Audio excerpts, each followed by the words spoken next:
welcome to episode 8 of the Movie Lighthouse, shining a light through the fog of film. My name's James. I'm Laurie. And I'm Wyndham. Or are we? Yes. I have no idea what you were talking about. It's our Bodysnatchers special today. We all excited? Hell yes. Yeah. Okay, good stuff. Right, well, believe it or not, after our mentions last month, we have mail. We got an email, so I'm going to read it out. Okay, it's from Jason. Hi, Jason. Australia. All right, greetings, team. Currently listening to the latest episode, and all good so far. Thank you very much. Been watching Lost in Space and was actually quite impressed with it. Loved the use of actual physical vehicles and sets rather than copious amounts of CGI. Agreed was a bit slower, but again think the use of actual sets and the interaction therein meant that the depth of the story stood up to being more realistic. I compare this to Star Trek, which is all CGI, which just bores me. Selections of the films reviewed in this episode were very what the fuck. But then I expect nothing less from Laurie.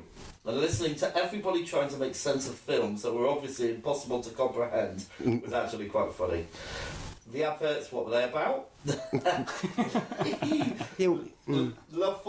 Looking forward to the reviews of Bodysnatcher themed films. Donald Sutherland is a favourite actor of mine, and I love both Invasion and Puppet Masters. Other contenders for this section would be The Thing, both versions. Yeah, definitely. And also that version that included Nicole Kidman and Daniel Thingy, the latest James Bond, Daniel Craig. Oh, and how the heck can a possession-themed movie be a Bodysnatchers?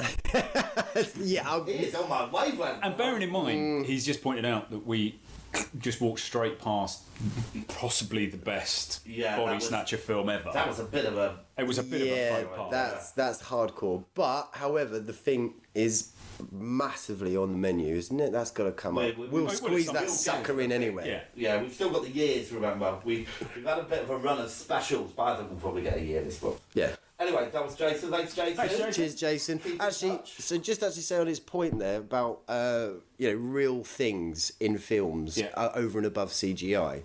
It is completely true. Obviously, when Jurassic Park came along and it was all like whoa, and everyone went nuts for it. Terminator 2, I think, was a big a beginning part of it, which kind of worked. But when it got so saturated, obviously the prequel films, the Star Wars film, it was just you suddenly realise, well, this is complete balls because your eye knows it's being lied to. Yeah. When you've got a small miniature model, obviously the films that we kind of grew up in our time, like The Thing, Star Wars and all that, a small model with real lighting on it allows that imagination and that belief really to happen. But when you've got something where it's fabricated lighting and all that, no matter how good it is, I know it's getting better. I mean, Gravity really impressed me. I thought that was amazing, but you still kind of know you're being lied to. It's kind of the point of doing things because you can, as opposed to doing things because you should. Yeah. So it's understanding where we can CGI this, and actually we can't tell the story without the CGI. That really takes us to another level. Yeah. And use CGI. Yeah. But if you don't need it, do it differently. Please don't do it. Who Framed Roger Rabbit?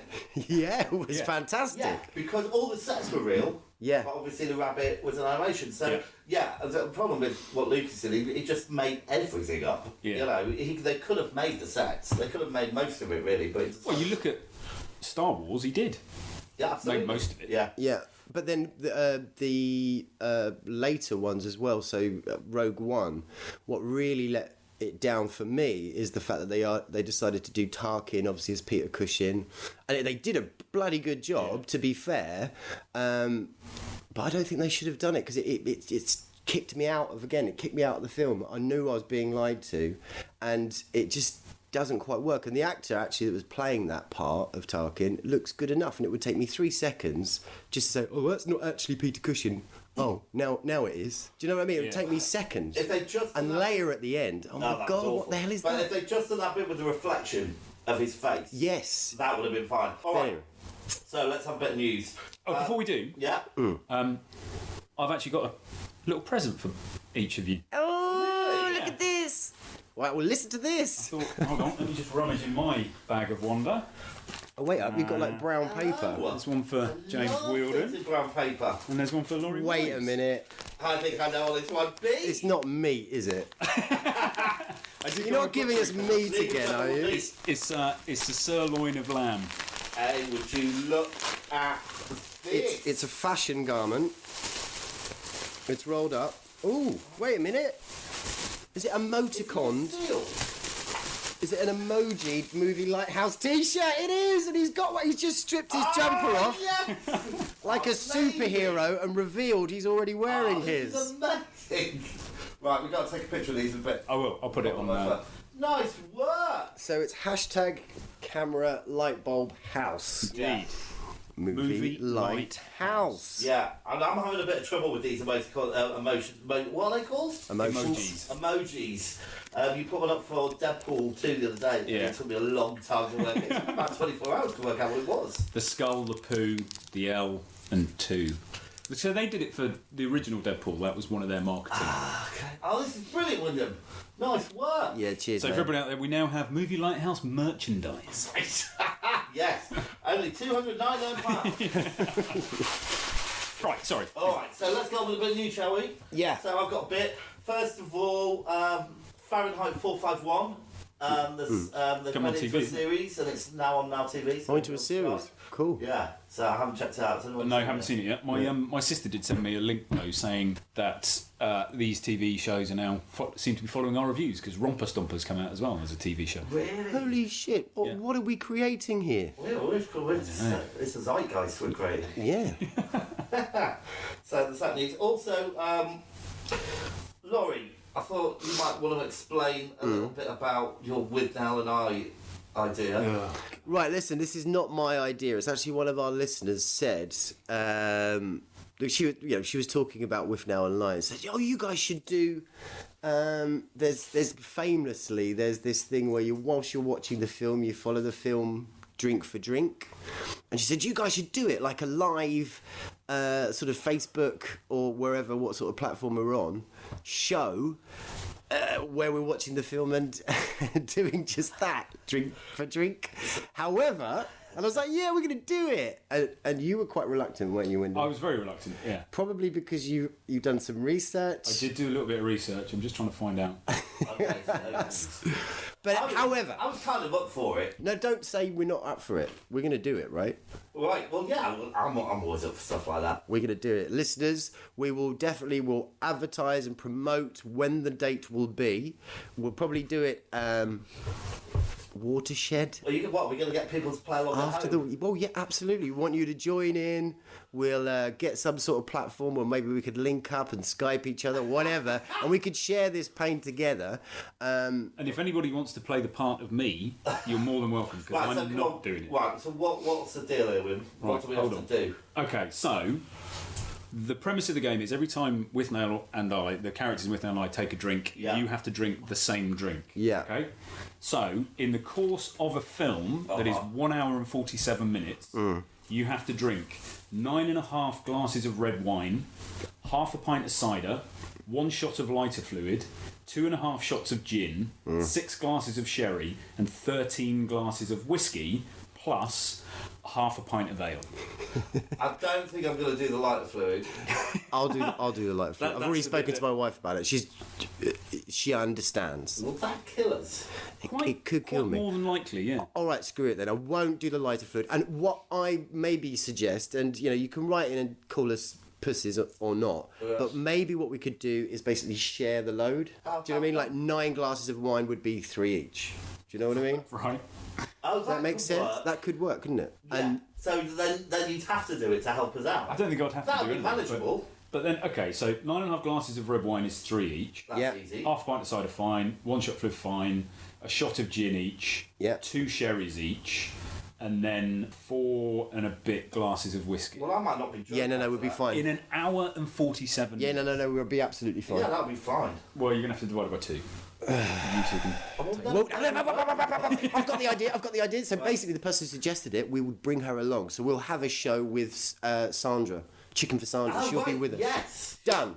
All right. So we'll keep you posted on the date. That's what we're doing. You're there with the plasters and vomit bags and mop. Next bit of news. Have you got any, you two? Again, I always forget. So it depends what you mean by news, but yes. So remember a couple of episodes ago, I mentioned that Predator, a new Predator movie is coming. You did, by the guy that's got the glasses and the cap. Sean Black, is it? Who's in the original. Sean Black, who has wrote Lethal Weapon, the original Lethal Weapon. He directed Iron Man 3, so he does action films. Yeah. I loved Lethal Weapon. The trailer has dropped. I think it's going to be rubbish. I think I've seen the trailer and I wasn't hugely impressed. So this kid gets sent a box which, when he opens it up, has the Predator's helmet in it, and he's playing with it, and he detaches a bit, and it sends a message up to the Predator mothership, and then they come to Earth, and it apparently they've been roaming the galaxies, hybridizing themselves. Okay. I don't know. We shall see. But the trailer has landed, and Yeah. it's never going to be as good as the original. Predator, when it came out, was fantastic fun for a kid. Predator 2 came out, fantastic fun. Yeah. Danny Glover, real good treat. And that last scene where you see all the things that it's slayed, and you see the alien skull. You see the alien skull. I've only seen Predator. Have you? Watch Predator 2. Watch Predator 2. It's good fun. Bill Pullman's in that, isn't In Predator 2, yeah, and Gary Busey as well. he? Who's Gary Busey? Who are you, Keys? Last person in the world you want to fuck with. Oh, right, yes. I didn't dislike Predator versus Alien. Oh, get It was out. okay. Oh. No, get out. Really? James, yeah, go on. No. Yeah. Actually, no, we need you. This moves us on to our little feature. So, a few weeks ago, you two guys went to Bladerunner Secret Cinema. We did. Oh, yeah, we did. Do you remember that? I barely remember. And you went out and you said you were going to be the reporters and going to Yeah. capture the magic, capture the moment. Yeah. So I've got the footage here, so I thought it would be worth going through it and see what little gems that you brought back. All right? Can I just say that they're very protective of their experiences, quite rightly, so you can't do any recording while you're in there or Okay, anything like that. I really so. won't worry about that being a problem. I don't think we're going to be giving away a lot of secrets here, but let's have a listen. There we go. What are we doing? What are we doing? We're reviewing Yeah, but what it's we never going to be a review. Secret Secret Cinema, yeah, how was it for you? Secret Cinema Blade Runner. Blade Okay? Runner, Super Blade Runner. All right. Good intro. It was really good. Well, were you drunk already? That's after. That's Right. at the end of the evening while we're waiting for an Uber to take us home. Right, okay. Yeah. We did actually record something before we went in, so yeah. All right, I didn't capture that. Anyway, let's carry on. Let's see what other gems you've got. Right, out. for you listeners, Wynnham's a little bit flabbergasted. Admittedly, I'm a little bit flabbergasted. That kind of could be my natural state. Come on. So anyway, so it was great. Yes, absolutely. It was immersive from the moment you went in. There was little secrets and tools that you could go into. Essentially, I suppose the main key into those tools were photographs. There were those things you could go into, like little elements and blah blah blah. So I don't think we're doing Secret Cinema any justice with that at all. It was really good. It was brilliant, but it was so good that I certainly, and I think it's fair to say you as well, Laurie, we probably enjoyed a couple of Asahis too many. Right. Yeah, well, now this is the thing. So, obviously, I love Blade Runner. Hold So, on a minute. No, you haven't finished. I thought not? we should carry on listening to your wonderful review. You know, Brian, and when you know Blade Runner is such a big thing. It's Brian. It's a big thing. fucking It's hell. a big thing, Laurie. Right, have you finished now? No, Have you no, we've got more. Don't worry. What do I think? How did we've just come out of Yeah. whatever Blade this was. Runner Blade Secret Runner. Cinema. Blade Runner Secret Cinema. So, Yeah. so what do you think? I think, fuck me, they have given us the opportunity to really drop into some wonderful things. Right, stop now. Yeah, I think that's enough. I think Laurie and I are just like embarrassed now. All right. That's, So let's no. We've got a few bits more. I think there's a couple bits more. So let's just here we go. You know, if as much as you want to play with it, you can play with it. Well done, guys. oh my god. Right, I'm sure we're going to get invited to loads of premieres now, Okay. after all of that. that's been exhausted. However, so Now, in hindsight, and I don't want to talk about it sobriety, anymore. Secret Cinema was absolutely brilliant. Yes. Anyone who hasn't been to a Secret Cinema event, they do a brilliant job of kind of bringing these worlds to life. And I think that was your point, one of your points. Was there points I in think there? there was, that they immerse you completely and you can play with it as much as you want. Yeah.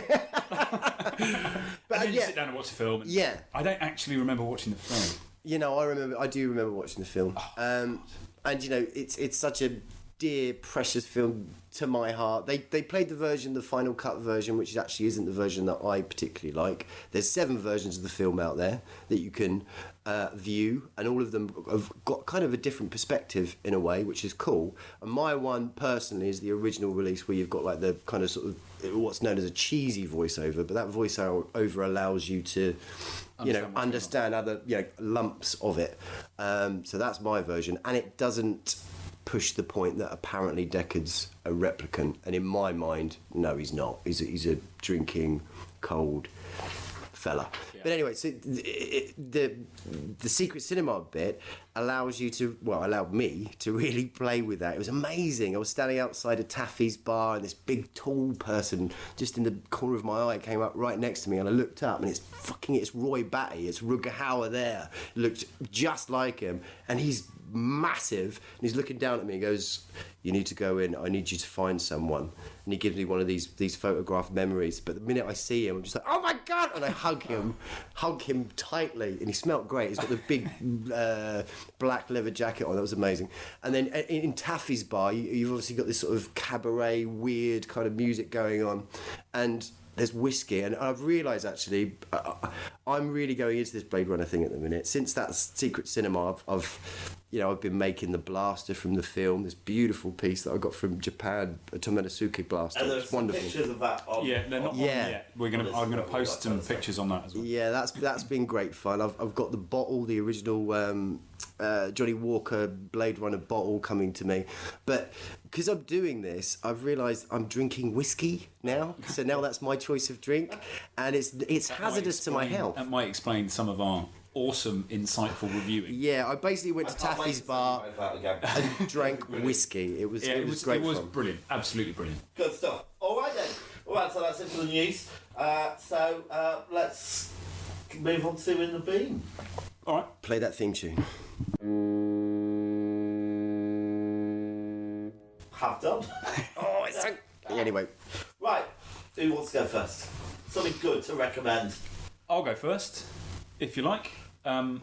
So we've been talking over the last couple of episodes of how superhero fatigued we are. Yeah. And I kind of feel, since we last spoke, 2 massive superhero films have opened. So I'm actually going to put Infinity War in the beam, Avengers Infinity War. Yeah. Because I think I went to see it shortly after we last recorded, actually, and we're all kind of used to the trajectory of Marvel films and the narrative and the arc that you go through, and the 3 acts. The 3rd act is the redemption act, and I know normally we go for big spoilers on this, but I don't necessarily. Have you guys seen it? Nah, it's a bit early to us. No, don't know. Okay, Yeah, don't. so I'm not going to. But it just twists your It doesn't deliver against your expectation. Brilliant. Insofar as it's not completely predictable. We've been set up to think a certain thing is how these films finish, and Infinity War doesn't do that. Right. Brilliant. And genuinely, I sat there in the cinema with my wife, and at the end of the film, we just turned and stared at each other. It was like, what the hell have we just watched? Yeah. I genuinely think it's a That really sounds good exciting. film. Really good film. It does, doesn't it? Yeah. And it seems like there's this sort of confidence, or maybe it's that they're fatigued themselves in Hollywood, that they're kind of making stuff. This is what I found with The Last Jedi. It's like, what the hell? It's really quite brave. It's not what I expected at all. For a Star Wars fan, a precious franchise, that film is a massive slap in the face to a really loved, precious thing. And what they did with that was like, whoa. And it seems like Infinity War again, that you got this, not necessarily a slap in the face because I haven't seen it, but something brave. Could you call it a brave? I think ultimately you'll probably sit there and kind of go, actually, no, it wasn't brave. Oh, okay. But at the time, it is jaw-dropping. Yeah. For me, anyway, and for me and Louise, we were just thinking, wow, what? That's not what I expected to happen. Okay. Well, you maybe really want to go and see it now. I thought it was good. Good stuff. Yeah. All right, how about you, Laurie? I saw Anon, It came through on Sky, I think, because Sky had... It's one of their originals. Yeah, they're original. So it did come out in the cinema, but Sky got first dibs. The minute it hit the cinema, you get it on Sky, basically. So Clive Owen, some other lady, I should know her name. I think she was from Mamma Mia. But anyway, she's in it. Yeah. Futuristic. I don't think it stipulates what year we're in, but it's kind of a commentary, I suppose, on data. What's it called? The GDPR. GDPR hit yesterday, Yeah. which is obviously a massive In thing. the UK and EMEA, across EMEA, which Yeah. is data protection laws. Yes. Yeah. No, I know, yeah. For our non-UK, Right. non-European listeners, they might Good not know what point. GDPR Yeah. is because they don't care in the US. Yeah. So this film, kind of the premise is very much linked to that. So obviously we've got, in this world, all of us have got essentially like things in our eyes which records our days, what we're doing. We're walking around, you can just look at someone, you can see their profile, their name, where they come from. And Clive Owen's a cop, and obviously they have privileged access to everything. So, you know, if there's a murder, they immediately know who's done it because they'll just see what that person saw at the last minute. They'll look into that voice, into their eyes, see who came in the room and killed them, etc. Right, okay. And then they'll link blah blah blah. It's a cool idea, and I think the style of it really impressed me. You've got that, it's almost in a way that sort of Blade Runner feel, where it's kind of very understated. You know, normal kind of sort of 60s fashion. It's all kind of a little bit grey, but no obvious sort of we're in the future kind of stuff. But very subtle things like I'm 451 now. well, yeah. In a way, but a lot better. So it looked cool, really felt cool. But then there's this massive naffness to it as well. So that you get this one scene where he's gone into the eyes of the murderer, as it were, and it's just the way they do it, the acting, the framing of it is just really pants. And that's when I suddenly realised, oh yeah, it's just a bit naff. Yeah. There's this bit where Clive Owen basically has to set up this ruse, and his idea is to catch the murderer, as it were. I've got this great idea. What I'll pretend I've got a girlfriend, but one night I get this high-class prostitute and I have to shag her all night long, and then da-da-da-da. It's like, yeah, that's a really great idea, Clive. So you go to do that. You go, I do that to catch the murderer. I'm doing it for you guys, kind of thing. And it's like, yeah. But yeah, it's good. There's lots of cool stuff about it, but there's lots of naff stuff about it. But that's Anon. Okay. All right. So What about your in? Oh. Mine's going to be Deadpool 2. I went to see that last week. It's supposed to be great. I did dislike it. I thought it was, quite a good film. But it wasn't, in my opinion, it wasn't anything wrong with the first one. But it's very hard to top the first film. Yeah. Because So talking about that kind of, it's part of the Marvel universe, and before Deadpool, the first one came along, they'd set a very family friendly, and then Deadpool came along and just blew all of that away. Yeah. And you just felt, this is amazing. This is finally a comic book made for, not finally, Watchmen does it as well, but that kind of made for grown-ups. Mm-hmm. And Deadpool 2 just, it can't break the same Hyman. ground again. Can't break the same ground again. But it's a good watch. It's really enjoyable. It's really funny in places. Yeah, again, spoiler free, but something happens, and so he's a bit depressed throughout the film, really. Yeah. Which kind of puts a downer on it, because you want him to be kind of really All right, it goes on a bit that. all the way through. Okay. Yeah. So it's hard. I'll just get to grips with it. And I wasn't really keen on the gang he got together. X-Force. Yeah. So it was alright. It was okay. Yeah, it was. It was a bit lackluster for me, really. Yeah. Anyway, alright. Okay, so we've got a new feature, and this is it. We're not having any more features. Okay. But we're going to do On the Rocks, alright? Because we're talking about films that we like, and I watch a lot of things that I don't like, so I thought we'd just mention if we've seen anything that we're not very keen on. So I saw Annabelle Creation the other day, which is the sequel to, obviously, Annabelle, which was the sequel to... I can't remember. There's... It's just another of these horror schlock films. Okay. And it was about a creepy doll, and it just had every kind of cliche in the book. Right. It was so... It still works for some people, but yeah, it's just a complete waste of time. I suppose, if you're young and you haven't seen a film about a creepy doll, I mean, the one good thing is they don't get the doll to move. So whenever you're looking at the doll, it's not moving. You look away, you look back, and the doll's head's moved and stuff like that. Oh, Which is quite creepy. Yeah, that's creepy, but yeah, it didn't do very much for me, really. Yeah. How about you, Steve? Anything? So I haven't seen anything really recently that I really didn't like. The last thing I saw was about 6 weeks ago, and this is a pile of poo. Tom Cruise's The Mummy. Oh, And I just want to say, I didn't find it too much. Louisa and I were feeling a little bit delicate, and we just needed something that required zero brain power. Yeah. It's rubbish. Yeah. It's He's Hollywood quite again. good in it. It's Hollywood again, though, putting the cart before the horse and saying we're going to make a franchise, and not putting the effort into making the film good enough to warrant a franchise. Yeah, yeah. It was really annoying. Absolutely. Which frustrates me about my son. He's written about 47 books, but they're just titles and front covers. Do you know what I mean? So he's just storing up titles. I find titles the They're hardest really, bit. they're really Sounds cool universal. titles, though. They're very exciting. Titles are always the hardest bit, so he's done the hard work. Is he? Well, that's true, actually. Has he done But- the synopsis at the back of the book? No. Get him to do that, and that'll The do. hyperbole, yeah. Yeah. The back cover. Okay, cool. Yeah.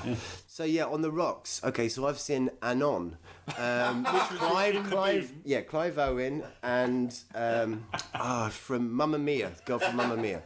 So basically, you've got. All right, okay. All right, very good. Very Sorry. Good. Right, let's get on with it then. Let's do our feature. Okay, beach time. Okay, so we chose body snatcher movies. I'm going to give you a little bit of information about body snatching. Okay, so Burke and Hare, Yes. Burke and William Hare, were two Irish immigrants who dug up 17 victims in Edinburgh over the years, 1827 to 1829, and they became known as Westport murders because they killed a few of them as well. Medical science owes a lot to them. Yeah. That's an alright film as well. I haven't seen it. Burke and You O'Hare. know, I'm in it. What? I'm in the film Burke and Hare with. Which one are you, Burke or O'Hare? In my job, we do lots of bits and pieces of extra work. Right. So me and 20 of our guys with learning disabilities were as extras in Burke and Hare. Can you see yourself in it? Well, You've met Ronnie one of our guys went up to Ronnie Corbett and said, "It's a big shame that the other one died because he was funny." But it's very, very true. Anyway, and no, I don't think you can see me, but you can see some of our guys. Brilliant.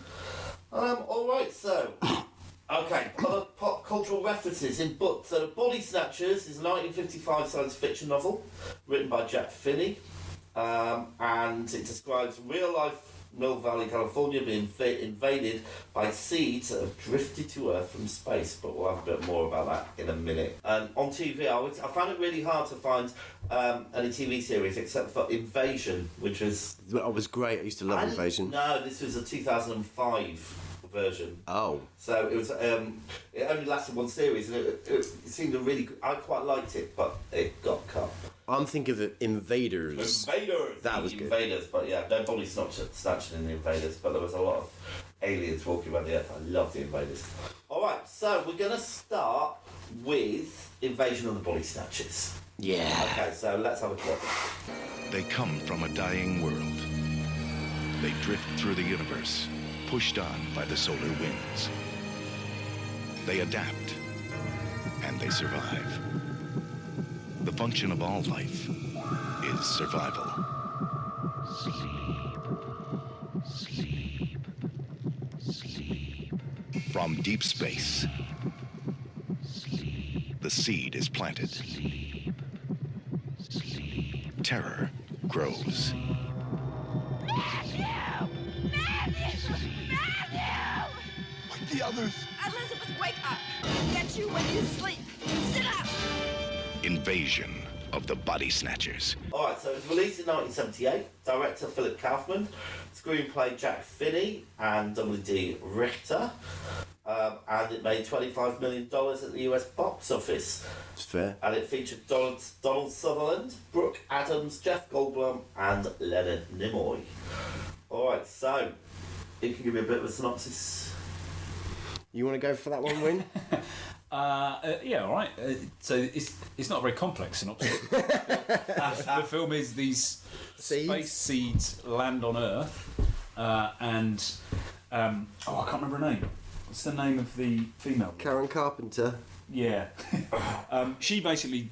Brooke Adams. Thank you, Brooke Adams. She recognises a change in personality of her boyfriend, and she goes to see her friend Donald Sutherland to tell him, and basically over time more and more people start acting peculiarly, and it then becomes apparent to her, Donald Sutherland, and then Goldblum that people are being taken over and being replaced by these aliens, and then it's a kind of a desperate attempt to try to escape from their clutches and then taking over the world. Yeah.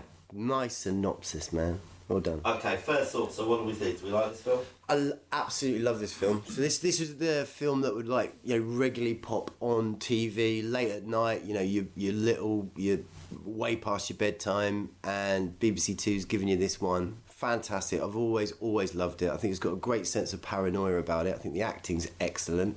And this story's been told loads of times. Obviously, the original we had back in the 50s, which is actually really, really good film. Still a really, really good watch. But this one definitely surpasses it. You got that, I don't know, sort of something was going on in the 70s where there was a certain sort of naturalism to a film. And this one's got that, but obviously with that sort of huge high fantasy of plants basically taking over us. But yeah, I loved it. I've always loved it, and I've probably watched it 50-ish times. Wow. Well, probably I'm exaggerating like I normally do. Yeah, but I've watched You've seen it a it lot. 3 or 4 times. Yeah. I think you're right. It's very subtle. It takes kind of a while to get going, and it's very firmly based in the 70s. I mean, you've got when Leonard Nimoy turns up, and I think that a woman's there. She's really worried that because her husband's changed, and he's like. He's a famous psychiatrist. Yeah, so he's doing because he's a brilliant psychiatrist, he can just do it there in the middle of this really busy room. And just say a few things to him. And he's radical as well, isn't he? Cure her. Yeah, there's another bit where he throws someone against the wall. How did that make you feel? How did it make you feel? So he's like a super psychiatrist, and it's like cure anyone. But in a sweet jacket. And Don't a forget weird the jacket. leather hand thing. Yes! What was that for? So I had to Google that because he wears this kind of 2 fingers covered in leather and then this patch on the back of his hand. And it looks bizarre. It almost looks like it's one of those leather things archers use. Archers, yeah. But it isn't. And I Googled it, and apparently the only reason to have it is to make him look distinctive. Doesn't do anything. Like an eye It's an patch. affectation, yeah. That's cool. See? Which Little is annoying. detail. Because you kind of sit there going, oh, what's that? Yeah. Nothing. Absolutely nothing. But I have to say, I thought Leonard Nimoy was great in this film. He is awesome. Yeah. Yeah. He's really good. And I don't think I've seen him in very many things other than Star Trek. Yeah. He's not in very many things other than Star Trek. Yeah, that might be it. So this was the first time I've seen this film. Oh, really? Oh, I've seen it. cool. Yeah, what did you reckon? Well, I think Oh, come partly on. because of why I watched it for this, I was looking at it with different approach to if I just sat down and watched it. Well, don't do that. Which I think is I need to try and stop. It's all right. It's all right. Oh, God's sake. And I did enjoy it. Let me just say, I did enjoy it. Yeah. But I can't remember which one of you said the acting's really good in it. Not always. Not always. Come at on all. then. So See, you are watching it with the you're in the wrong lens, man. I think You I just might gotta, be. I think I might gotta be. chill, I dude. thought the acting was alright. Well, there are bits of it when you're getting towards the end, and the majority of the population of San Francisco has been taken over by these aliens. The Donald Dawn or whatever her name is, Brooke, are trying to escape, and they come around a corner, and there are loads of them coming towards them, and it's like, oh no, they're coming out of their house, and behind the house, down the stairs, and all that kind of stuff. Yeah. There are loads and loads, and they kind of go, they're coming. Like this dramatic, overly dramatic, not realistic at all. Yeah. Kind of. So bits like that were just a bit okay. But you're right. I'm probably looking at it with too much. You are. You've got a score sheet next to you. That's what it is. Just relax. Take it in via osmosis. Yeah. Oh, and vision and ears. What do we think of the effects? Brilliant. Yeah. Really good. Really Thought they were really good. Yeah. What about the man with the dog with the man's face? Yeah. Awesome. That was weird. That was weird. It's freaking awesome. I didn't understand why that. Right, it happened because it's the thing. He walks past the tramp, Yeah. and the tramp's asleep, being converted, Yeah. and he kicks the seed pod. Right. So it obviously fucks up the transformation process. So a bit of that and a bit of that. Yeah. Right. So that's why. 'Cause Okay. Keep the pod. I love these sort of films. I love conspiracy films, and I love films where you can't trust anybody and you don't know who's been taken over. Yeah. Invaders from Mars was the first one for me, where the people were getting taken over one at a time, and nobody would listen to the little kids and all this kind of stuff. It's exactly the same here. And Donald Sutherland just holds court. Yeah. He's awesome in this, and obviously that when we're talking about the 70s, how can he be a sexual option? He is in with this his comfortable cardigan. Always surprised me. I do quite like the fact that he plays a health inspector in this film, but because he's a really good friend of Leonard Nimoy's character, so they've known each other for years, blah blah blah, and it appears that Leonard Nimoy's psychiatry training and expertise has rubbed off on Donald Sutherland, because although he's a health inspector, he does have that insight where he goes, yeah, they have crazy eyes. Yeah. Done. Oh, crazy eyes. Yeah, I get you. Yeah. Must be an alien. Jeff Goldblum's great. Yeah. Oh, he's always amazing. great. So the two of them, Jeff Goldblum and Donald Sutherland, effectively just play Jeff Goldblum and Donald Sutherland the whole of their careers, don't they? Yeah. They're brilliant. I'm not trying to detract from it, but I think they are actors as icons. Apart from well, not apart from, I'm sure he's done some other really good stuff, but Donald Sutherland, Fellini's Casanova, that's a film to watch. He's incredible in that. He's really, really great in that, Casanova. So can I just mention as well, Jeff Goldblum's wife, Veronica Cartwright, who's in Witches of Eastwick. She has a really bad time in all the films does, she's yeah. in. Yeah, so she threw up the cherries in Witches of Eastwick, and she got killed in Alien. In a really, really bad way. So if you watch Alien, I don't know if you might have noticed, but you just see the tail go between her legs, and then you hear her on the voice comm thing. Awful. But I thought she was brilliant as well. Yeah, she's cool. Good set pieces. I loved the bit in the whole mud baths and things like that. It looked really grubby though. I'm not sure I'd go there for a relaxing mud bath. I appreciate mud is grubby, but you want the stuff around it to be clean. It looked a little bit backstreet, didn't it? Yeah. But as you say, nice set piece. Yeah. That's my health inspector lens coming on.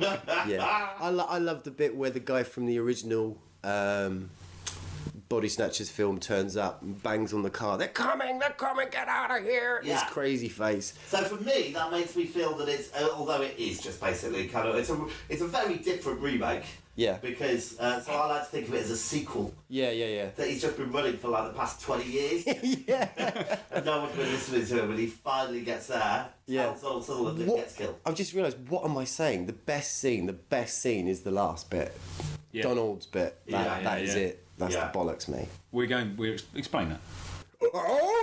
Like that? Yeah. So the two survivors, right at the very end of the film, you think there are two survivors. Oh, can we say it? Yeah. Well, in this. Yeah, well, spoilers here, so if you don't want to know what happens. Yeah, cover your ears up. It's really, really good film. I highly recommend. Watch this one. It's a lovely little. It could be called junk, but definitely check this one out. It's great. Anyway, go on. Yeah. So at the end of the film, you're left thinking there are a couple of survivors. So you think Donald Sutherland's character has survived, and the woman we were just talking about. What's the actor's name? Karen Carpenter. Veronica. Veronica Cartwright. Yeah. So you think those two are the only survivors, and she bumps into Donald. He's walking around San Francisco, and she bumps into him and kind of runs up to him, and he turns to her, and basically every time these aliens take somebody over and they kind of want to call to their comrades to come and help duff up somebody else, they open up. No, you do it better. No, it's really awful. Mine sounds like it's from a dodgy film. And the end of the film is her going up to Donald Sutherland and him turning around, just pointing at her, opening his mouth and making this horrible screaming noise to attract all the other pod people towards her, and she freaks out. And apparently, she didn't know that was going to happen. Oh, that's Really? cool. Well done. Oh, Apparently, the director didn't tell her, so when Donald turns to her, That's she's expecting cool. them both to go off into the sunset. Oh, that's brilliant. And he shows that he's actually been taken. Yeah. And I suppose we grew up in the 80s where, like, at the end of every kind of horror film or every kind of film like that, there'd always be the twist at the end where, Freddy would come back and grab the girl or all that kind of stuff. Mm-hmm. So we're used to it. But back then, That was probably quite a novel. I didn't. concept. Yeah, I did. Well, no, I didn't expect it when I was a kid. I was mortified when I saw that bit. But when you just said that though about on set, she didn't know as well. I got that feeling again. I was like, oh shit, that's cool. Yeah, you can see why as an actress they put her through hell, because she does act being put through hell really well. Yeah. Yeah, really well. That's good stuff in films. I mean, William Friedkin was a big, very famous for that, wasn't he? Kind of sort of tortured the actors, tortured Gene Hackman. Talk about William Friedkin in every single episode. Oh, do we? Oh no, we do. Bring it back to The Exorcist every time. Well, I was on about French Connection just then, but yeah, no, he put Gene Hackman through absolute hell throughout the French Connection, and again, yeah, all the actors on The Exorcist. I think he nearly broke the mum of Reagan's back by pulling her down in certain scenes, and put a shotgun next to the priest's ear without him knowing when he's listening to the Exorcist. Reagan speaking in these weird tongues. He's like, really quiet moment, reversing the tape, trying to make sense of what she's saying. Freaking standing behind him with a shotgun, like that, so he can, just to get a reaction from the actor. Wow. And he basically nearly killed him there and then. Nice. So yeah, I think that might have been a practice in the film world of torturing actors. Okay. But it's good. Excellent. All right. So, anyone got anything else on this film before we move on? I'm done. I'd say definitely go and watch it if you haven't seen it. And sorry about giving the ending. It's your fault. Yeah. So there was a little cameo at the beginning. You see that? No. The priest on the swings right at the very beginning. Yes. Robert Duvall. Oh right. Okay. Yeah. Just Nice. literally is in it for 5 seconds. Cool. And apparently he just happened to be in San Francisco and his mates with the director, and said, "Yeah, I'll do it." And he did it for a coat, a jacket. It was his pay. Nice. Had a jacket and he did it for that. It was a bit weird. I didn't. Well, I thought that was very weird because it kind of implied that he was Had already been taken. converted. Yeah. Yeah. So he was. But they didn't do anything with it. But then I thought, well, if he was, someone who'd been changed, why was he on the swings?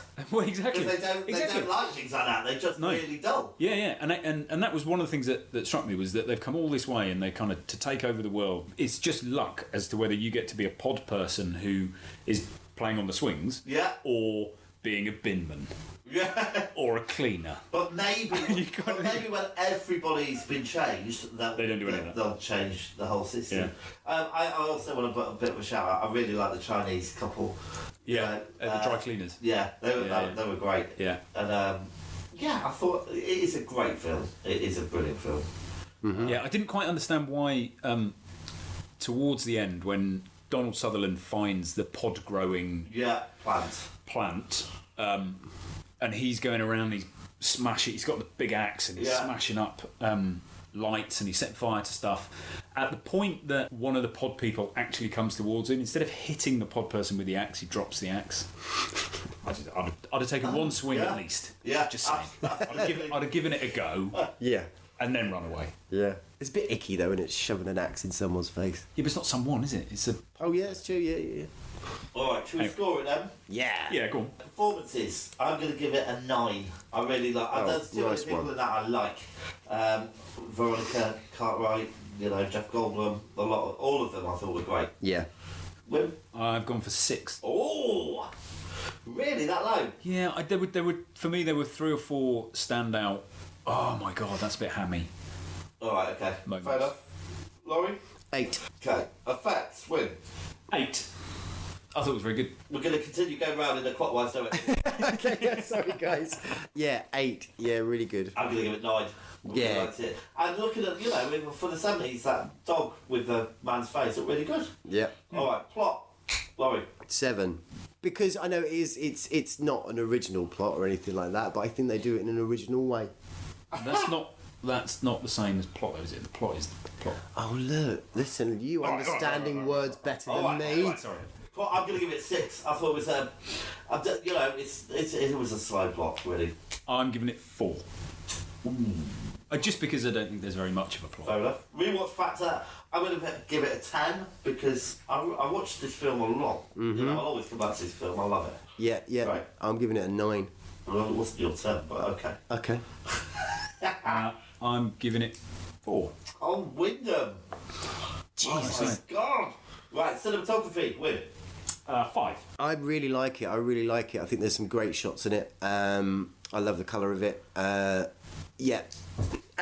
I'm going to give it a 6. I thought, the thing, it is a bit of a, it's got that 70s drabness about it, which a lot of these sci-fi films in the 70s seem to have, you know, so, yeah, not too much. Sound of Music. It's kind of like the standard fare, isn't it, really? So, 7? Okay, I've given it a 2 because I didn't think there was really any. Actually, yeah, okay, I'm going to revise mine, sorry, 5. Okay. I gave it a 7. Okay. Yes. What did you find from it? Why 7? I particularly like the although when it says sound music towards the end when they're playing bagpipes, Oh, yeah. doesn't count as sound rather than music. But I quite liked it. Well, I just it counts as there was, music. yeah, there was the sound of music. I think it kind of set a tone throughout that was you talking earlier about the paranoia and stuff. Like Yeah. that. I kind of Do you know what? cool. I'm revising mine to 4 because I love the bagpipes in that bit. Although I didn't quite understand why no, I didn't understand why they were playing them. You know, there was no logic to that because he heard the bagpipes thinking, there's still someone with emotion, but they were just loading the ship. Yeah. I mean, it was a bit stupid. We could go away by ships. They were loading the pods on the They were ships. spreading pods in. Yeah, but Yeah. why the bagpipes? Dunno. Right. Laurie, what did you score the music? 5. Right, originality, I've given it 5 because it is a remake by all wants. I've given it 3. 5. Okay. Win, enjoyability. I gave it a 6. Okay. Damn it, 8. I've given it a 9. Really Yeah. enjoyed the film. And life-changing past or present, I am giving it a 9. Wow. Yeah, I'm giving it an 8. It's when you first watched it I've back been in the watching it day. for a long time. Yeah. Yeah. No, I Yeah, get and that. I that's get why that. I've given it a high score for that. As all the others, it gets a 0. Oh my... We're gonna get. It's We're his gonna base. It's his perspective of. He's Exactly. saving it up for Robocop. Oh. So, can we hear your totals then? 49. You're gonna have to wait a bit for me again. Sorry. Okay, mine was 73. 72. 72. 2. Okay, that means that it gets a Lighthouse rating of 65. Ooh. Well, 64.6. Where does that put us, kids? Do we know? Yeah. It puts us... Puts it second. What? Oh, great! Yeah, beats Crash. It beats Crash by 0.1. Wow. Yeah, I think that's the right place for it myself. You reckon? Yeah. Yeah. Well, that's where it is. right or Okay. wrong. Fine. So, It's only Have that to go high with that. because you two scored it so highly. Okay. all right. Okay, good stuff. Right, we're going to move on then. We've got our next one, which is Puppet Masters. So let's have a clip. An unexpected guest has arrived, Something unusual was reported entering our atmosphere last night. and soon everyone's life will be transformed. Because this guest isn't just visiting, Still moving. What the hell is that? A visitor, I presume. it's looking for a home. The probe penetrates the brain while these hooks lock into the spinal column. Using us like puppets? We're being manipulated. They're capable of transmitting not just intelligence, but memory. We're only human after all. Secure the building. One day, 4,000. 2 days, 16,000. In 2 weeks, there would be... More than 250 billion. You can't move unless they let you. We've lost a town, now we've lost an army. Danny? They're using children? Cannot think of them any longer as children. You can't scream until they make you. I warned you. You can't escape when the enemy is within you. All I know is really you. If it's not, you know what to do. Donald Sutherland, Get it off him! Get it off!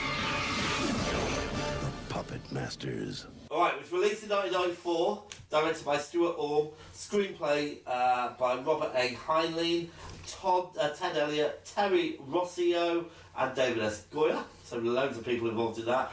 And it was a box office hit. 8.6 million at the US box office. Mind you, I don't know, maybe the website which I got that from said box office hit. Notable actors Donald Sutherland, Eric Ty and Julie Warner. Okay, so shall I give the synopsis? Please do. Okay, so a meteorite falls from the sky and these lads find it, and basically straight away you're into the action that there are creatures that have landed into the earth, and they go on the back of people and control them like puppets. Enter Donald Sutherland, who is basically here to save the day, and a conspiracy ensues. You don't know who's an alien, who's been controlled and who isn't, and there you go. Yeah. I'm going to open by saying I love this film. Do you? I absolutely love it. I love it from I love the speed of it. So you start right away. You really do. Yeah. You within really 5 minutes, it's all going on within 5 minutes. The problem with Invasion of Bodysnatchers and problem with lots of films is that it takes such a long time to find the creature or see what's going on. Right away, within about 10 minutes, we see the alien, it's being killed, we know the premise, and then you're right in for the action all the way through. You really are. I love this film from start to finish. That's what struck me. It was unexpected. Like suddenly it kicks off, and then something else happens. It's like what? Something else happens. Like whoa, calm down, jeez, Louise. So it did take me by surprise actually. That whole opening bit. Yeah, and it was an antidote as well because it came out in '94, which was like probably around the height of X-Files and all that kind of stuff, and it's very got Mulder and Scully, basically. Yeah. But again, the X-Files didn't show you anything. This was giving you everything. Yeah. Absolutely everything. Can't follow this movie at all. Look. What? I love this film. Jesus Christ. Donald Sutherland as his peak. He's having such a good time in this film. He's having a great time. He's smiling away when the aliens are invaded, and there's lines like he's only happy when, you know. Yeah, when he's in a crisis. When he's in a crisis. You know, he's got a difficult relationship He with really his son. does do nothing in this film, doesn't he? He really doesn't do anything. What do you mean? He does loads of things in this film. It's Hold on, no, I completely disagree. I mean, the whole ending, for a start, which He steps up a bit and looks up and goes, "Oh, I've fallen." Whoa, no, And that's it. Not. All right, well, we'll get, but let's kind of go through it from the start. When? There's a lot of kind of period cliches and stuff like that in it. So that Sam, who you find is kind of like the young agent, he's the Mulder, if you like. Yeah. You find out it's barn door obvious he is Donald Sutherland's son before they tell you. There's friction in the relationship. Yeah. Sam is being a bit sassy to this guy who runs this massive agency. It's signposted that they're related and have a difficult relationship. But what really struck me about Sam, a couple of key things. One is he had wonderful hair. He did have at all stages throughout the film, regardless of how action-packed he'd had a 10 minutes or whether he just got out of the shower or whatever. His hair was beautifully coiffed. That's one of your aspirations, isn't it? It is. You want really good hair. Jealous of people with good hair. Yeah. It's a journey for me. And then the other thing was he worked out. So whenever they did the check on, you have to take your shirt off to find out when they made the most of that. He just didn't bother doing his shirt back up. He had an action body for it. Everybody else just got dressed, but he Did you always work out? Did you always know who was the alien? Yes. Every time. Every time. Even when it went through the air vent. Even when it went through the air vent. So Sam's chasing the alien. Yeah, and the woman is. Yeah. And then he gets away. He said he gets away, but it hasn't really got away. Oh, it's got him. Yeah. Oh, yeah. But so that was one of the things for me was once they'd understood what it was right at the very beginning. Yeah. There's a very easy way to find out. You kind of go take your shirt off. Yeah. And they did that once. Yeah. And then everyone puts their shirts back on. And apart from the person who got the alien, and then they run away. You go, there you go. Let's do that every time somebody new enters the room. No, let's not bother. Well, it was. That's fine. We checked him 5 minutes ago. Checked him. No, wasn't because. Well, he did it with the army guys. He did it with the army guys. He did it with the army guys, but that core group: Donald, Sam, the woman. Jarvis. They kind of... Yeah, go on. Jarvis was a wrong 'un from the beginning. Yeah. You knew that straight away. Well, he looked, He just looked like a wrong 'un. Yeah, does. Barn door. You don't have to wait for him not to be smoking. Yeah. But they had to... There was basically there was an alien on one of their backs all the time, wasn't there? Yeah. Someone wasn't to be trusted. But I loved it. What about the monkey bit? I love the monkey bit. You know, so they put the aliens on chimps. a monkey, but that poor chimp gets converted. Yeah. And then it types in the computer, "Hello, Sam. I Do you thought- miss me?" Yeah. We'll get to this when we're rating the performances, but I thought the chimps were brilliant. I mean, they were really something special. They were remarkable. They were. Chimps were good. Yeah. Story. What do we think of the plot? It's just It's that thing again. It's that thing again. There's one plot point. No, but all right, but it is edge of your seat stuff. You do not have time to. You don't have time to rest. It's moving at such a pace. If you compare it to Bodysnatchers, it rips roars through set pieces. It does. But the problem is there's no, like your question earlier, could you tell who was the alien every time? Yeah. Absolutely every time. As soon as the scene started, I got, he's an alien. She's Well, that's definitely. okay. Yeah, but it just takes Not the everybody suspense else away. knew. People in the film didn't know. Yeah, but it's my suspense, not theirs, that I'm trying to enjoy. Okay. I suppose once you get, you're right. It does keep trucking along, and it's just. I suppose there's just a certain crapness about that. I suppose, isn't there? You know, it's tension, suspension, building, crafting of the story. It's not so much that here. If you compare the end of Bodysnatchers to the end of this film, which was a rip-roaring finish, by the way. It did so, have a... So all the way through... We've got a you had helicopter. Don I've got the Sutherland budget. We've got a helicopter. subtly using a cane. And I remember first watching this film thinking, I wonder if he just needs one in real life. But no, he was using it because it was a Chekhov's gun moment.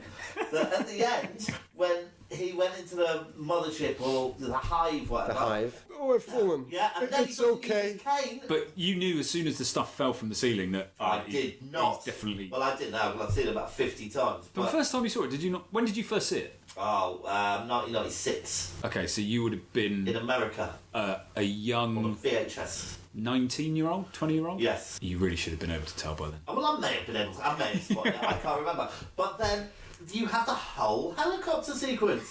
How exciting is that?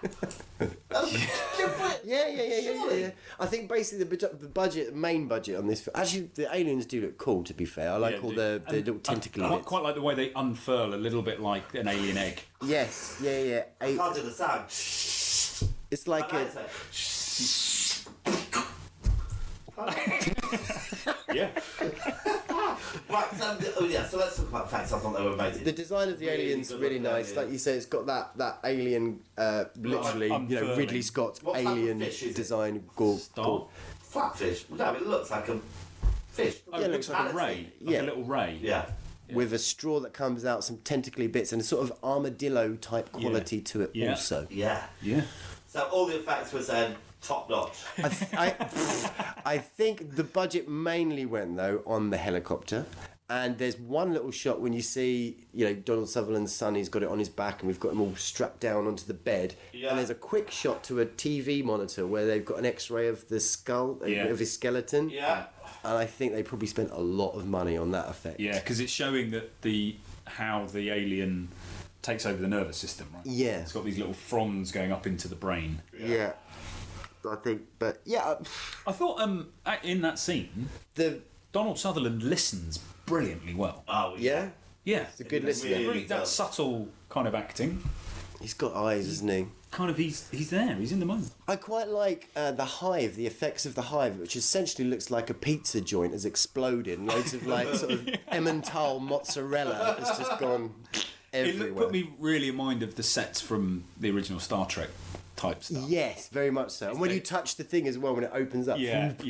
It's very mozzarella. There's a couple of Doctor Who references. It looks very much like the Axon spaceship or the Zygon spaceships were both grown, not. So I think that was a concept they were going for there. There was a bit when they've identified where the hive is. Yeah. So they struggle to begin with. And that's nice. The three circles. That was cool. Yeah. This is the trajectory of where they're moving the hive because people need to come back to the hive to upload their learnings and get some cheese and share and get some cheese. Yeah. So they find where the current hive is, and then they have a whole load of Action Jackson soldiers, and one of the guys gets attacked and gets taken over. What? By about 20 of them? By about 20 of them. And he's like super hard, and he comes out and he starts chasing Sam. They've gone into the hive because the woman's been taken. Sam goes into the hive, finds the Is woman. that the first time she's been taken? No, second time. But they also find a kid who has been quarantined because he's got something that the aliens can't ingest or do something with. Yeah, and then so as they're trying to get him out, this other soldier gets taken over, and then he's tracking Sam. That's right. What with?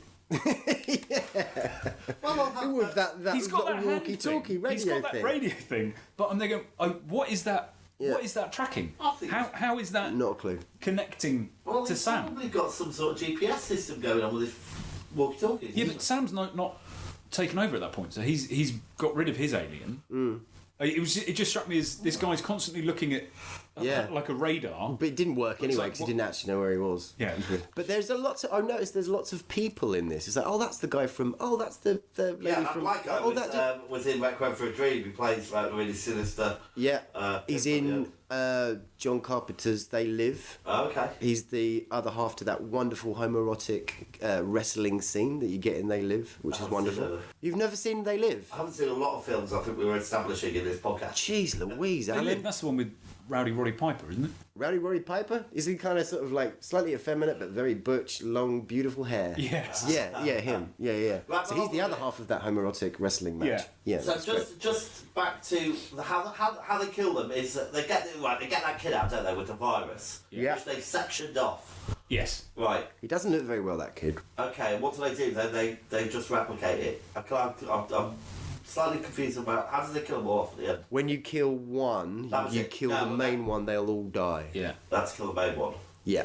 Right. Okay. But They don't all die then. Yeah, so he had some. It wasn't meningitis, but he had some kind of brain swelling disease. That was brain it. disease. We're all pretty sick here, sir, but we're gonna be okay. Yeah, because 60% of the alien's body is brain. Where's he from? I'm recognising everyone in this He film. looked like someone from Alien. The general. Aliens. I don't know. Anyway. It's an all-star cast.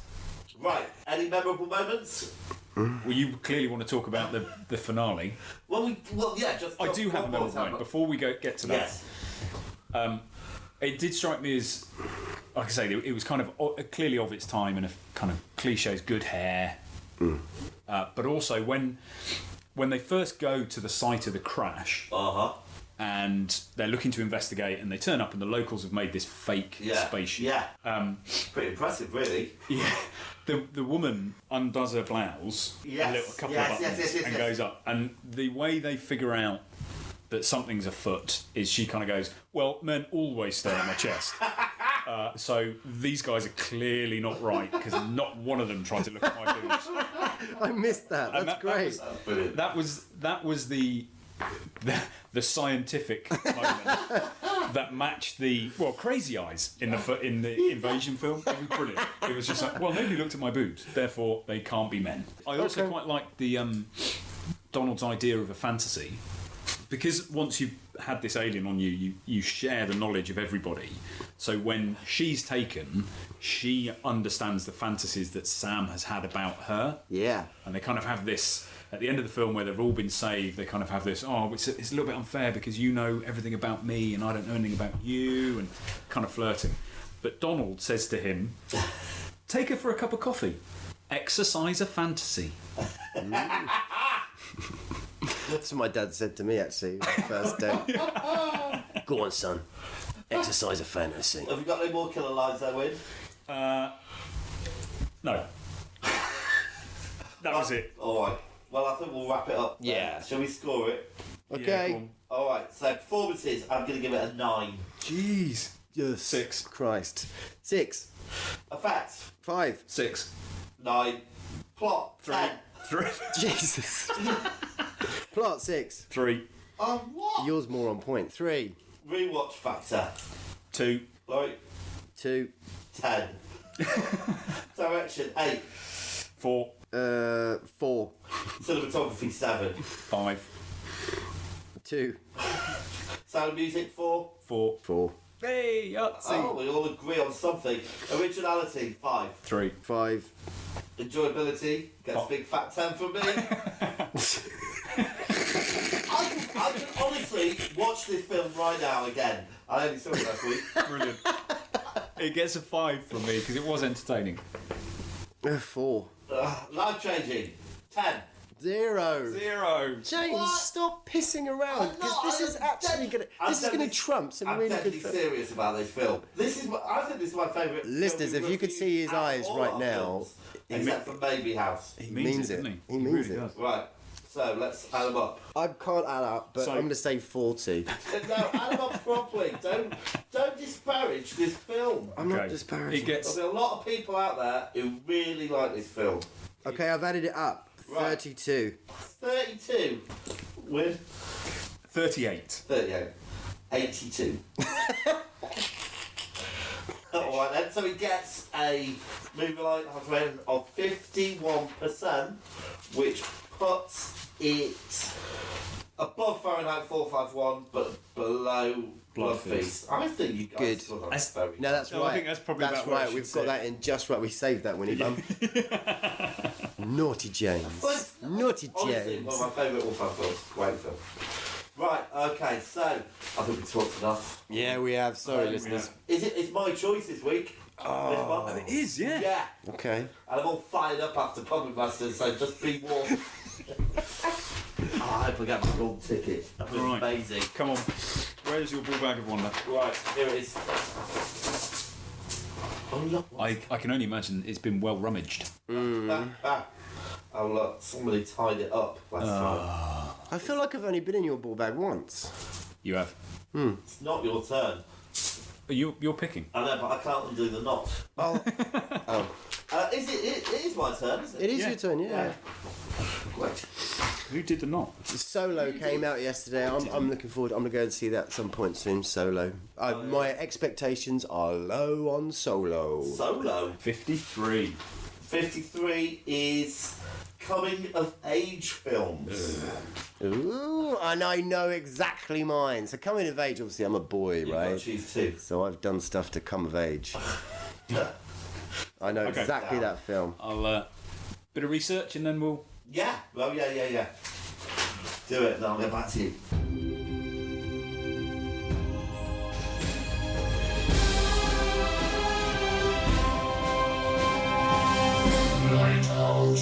Okay, right, so what have you got? Win, your first one. My first one is actually has one of my favourite actors in it, a young Jake Gyllenhaal. I'm going to go Donnie Darko. Oh, cool. Yeah. Ooh. Yeah. Okay. Laurie?